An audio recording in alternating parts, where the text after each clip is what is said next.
જય શ્રી કૃષ્ણ મિત્રો, મારી ચેનલમાં આપ સર્વેનું હાર્દિક સ્વાગત છે. મિત્રો, સૌપ્રથમ આપ સર્વેને જન્માષ્ટમીની ખૂબ હાર્દિક શુભકામનાઓ. આપનું જીવન મંગલમય રહે, ભગવાન કૃષ્ણ આપના જીવનમાં બધું જ સારું કરે એવી પ્રાર્થના. મિત્રો, બેંક નિફ્ટી માટે આજનું આપણું શું ડિસ્કશન હતું અને માર્કેટ આજે કેવી રીતે કામ કર્યું, સૌથી પહેલાં આપણે એ સમજી લઈએ. મિત્રો, બેંક નિફ્ટીમાં આપણું ક્લિયર ડિસ્કશન હતું કે જો માર્કેટ હળવું ગેપ અપ ઓપન થાય છે તો મેં તમને અહીંયા એક રેન્જ આપી હતી, ઉપરની સાઈડની 51,160ની, નીચેની સાઈડ 50,830ની.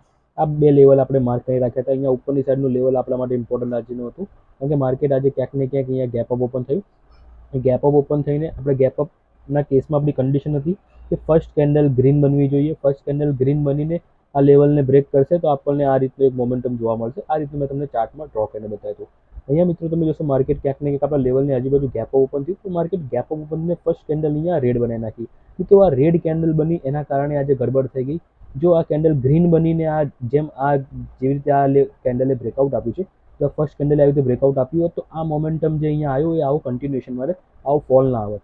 આ જે કન્ટિન્યુએશન જે તોડ્યું છે એનું રીઝન આ ફર્સ્ટ કેન્ડલ છે. એટલા માટે મેં તમને ખાસ કહ્યું હતું કે ફર્સ્ટ કેન્ડલ ગ્રીન બનવી આપણા માટે બહુ જ અગત્યની. તો અહીંયા આપણા માટે જે સ્ટ્રેટેજી ડિસ્કસ કરી અહીંયા કોઈ ખાસ એનું કોઈ બન્યું નહીં ટ્રેડ, કારણ કે અહીંયા તમે જોશો કે માર્કેટે ફર્સ્ટ કેન્ડલ રેડ બનીને નીચે આવી ગયું, પછી સેકન્ડ કેન્ડલ ઓલમોસ્ટ એના લેવલ ટુ લેવલ બની, થર્ડ કેન્ડલે આપણા લેવલને અહીંયા બ્રેકઆઉટ આપ્યું. આ થર્ડ કેન્ડલનું ક્લોઝિંગ ક્યાંક ને ક્યાંક 51,192ની આજુબાજુ હતું, ક્લોઝિંગ હતું. તો અહીંયાથી જે મિત્રોએ આ રેન્જના બ્રેકઆઉટ ઉપર બી ટ્રેડ લીધી હશે તો અહીંયા એસએલ તમે જોશો તમારો ખૂબ મોટો થઈ જતો હશે, કારણ કે અહીંયા તમે જોશો જે આપણું એસએલ આવે છે એ લગભગ આજનો જે લો છે 51,061નો, અને તમે ટ્રેડ લઈ રહ્યા છો 51,192. તો ક્યાંક ને ક્યાંક અહીંયા 130 પોઈન્ટનો તમારો ઇન્ડેક્સમાં એસએલ આવે, એટલે આવડો મોટો એસએલ આપણને પોસાય નહીં. તો એનીવેઝ જે મિત્રો અહીંયા ટ્રેડ લીધો છે એને કંઈ ખાસ મોમેન્ટમ બી જોવા નહીં મળ્યો. અહીંયા તમને 100-125 પોઈન્ટથી વધારે કોઈ ખાસ મોમેન્ટમ માર્કેટમાં જોવા નહીં મળે. એ માર્કેટ અહીંયા ફરીથી પાછું એ જ લેવલને અહીંયા આઈને ટચ કર્યું, અને ક્યાંક ને ક્યાંક આજે આખો દિવસ આ લેવલની આજુબાજુ માર્કેટ ફરતું રહ્યું. એટલે આ એક ઇમ્પોર્ટન્ટ લેવલ હતું. માર્કેટે એની રિસ્પેક્ટ ડેફિનેટલી કરી, પણ માર્કેટે આપણને કોઈ ખાસ મોમેન્ટમ કેપ્ચર કરવા નહીં આપે. હવે આવતીકાલ માટે આપણી શું સ્ટ્રેટેજી હોઈ શકે અને બેંક નિફ્ટીમાં આપણે શું જોઈ શકીએ છીએ તો એ સમજી લઈએ. તો પહેલાં આપણે આ લાઇનને અત્યારે હટાવી દઈશું. હવે આ કંઈ લાઇનનું કોઈ ઇમ્પોર્ટન્સ છે નહીં, કારણ કે માર્કેટ ઓલમોસ્ટ એની લાઇનની આજુબાજુ જ છે, એટલે એનું કોઈ ઇમ્પોર્ટન્સ રહેતું નથી. પણ મારા માટે કાલ સૌથી બેસ્ટ વસ્તુ રહે કે હવે એક નવું લેવલ આપણા માટે આઈડેન્ટિફાઈ થયું છે. એ જે આ લેવલ છે એ આ પોઈન્ટ્સનું લેવલ છે. આ જે પોઈન્ટ છે આને તમે માર્ક કરી રાખજો. આ પોઈન્ટ આવે છે લગભગ 51,250. 51,250 એક ઇમ્પોર્ટન્ટ આપણા માટે લેવલ છે. આને તમારે તમારા પોર્ટલ ઉપર ડ્રો કરી રાખજો.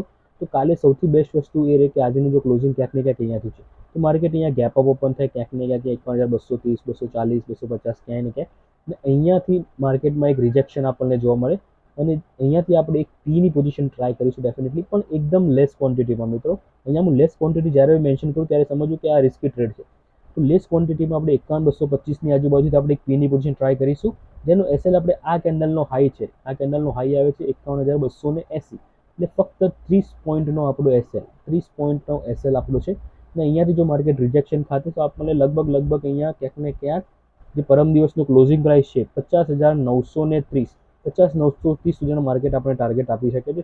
શરૂઆતના સવા કલાકમાં તમને માર્કેટ આ ટાર્ગેટ આપી દેશે જો અહીંયાથી આ ટ્રેડ આપણો સક્સેસફુલ જાય છે. તો આ મારા માટે સૌથી બેસ્ટ વસ્તુ રહેશે કે માર્કેટ અહીંયા 51,250, 230ની આજુબાજુ ઓપન થાય, અહીંયાથી રિજેક્શન થાય, 30 પોઈન્ટનો આપણો ખાલી એસએલ. જો અહીંયા એસએલ લીધી જાય તો પછી આપણે ટ્રેડિંગને ક્લોઝ નહીં કરી દઈશું અને વેટ કરીશું કે માર્કેટ આ પોઈન્ટને બ્રેક કરે. આ પોઈન્ટ આવે છે લગભગ 51,370, એટલે આપણે રાઉન્ડ ફિગર 51,320 પકડીને ચાલીએ.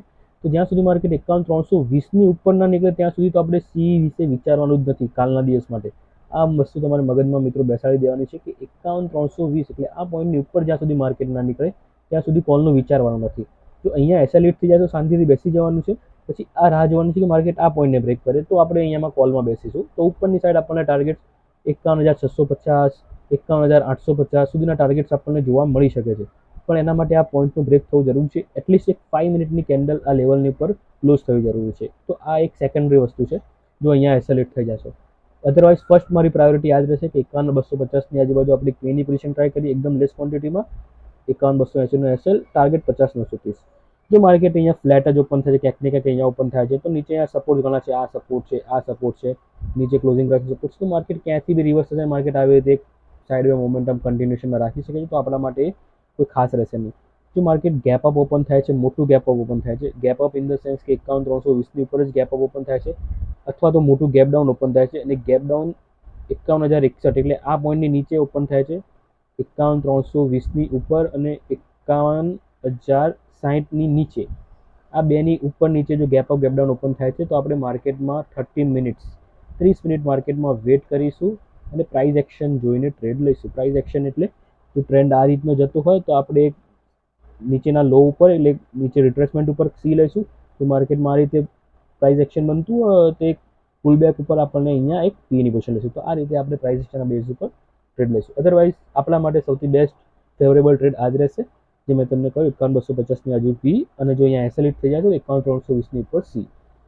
જો મોટું gap up gap down open થાય તો એટલીસ્ટ 3 મિનિટ આપણે માર્કેટમાં વેટ કરીને માર્કેટના ટ્રેન્ડને સમજીશું. આશા રાખું છું મિત્રો આજનું એનાલિસિસ તમને ગમશે. વિડીયો ગમો તો ચોક્કસ તેને લાઇક કરજો. કોમેન્ટ બોક્સમાં આપના વ્યૂઝ ચોક્કસપણે જણાવજો. Thank you. જય શ્રી કૃષ્ણ.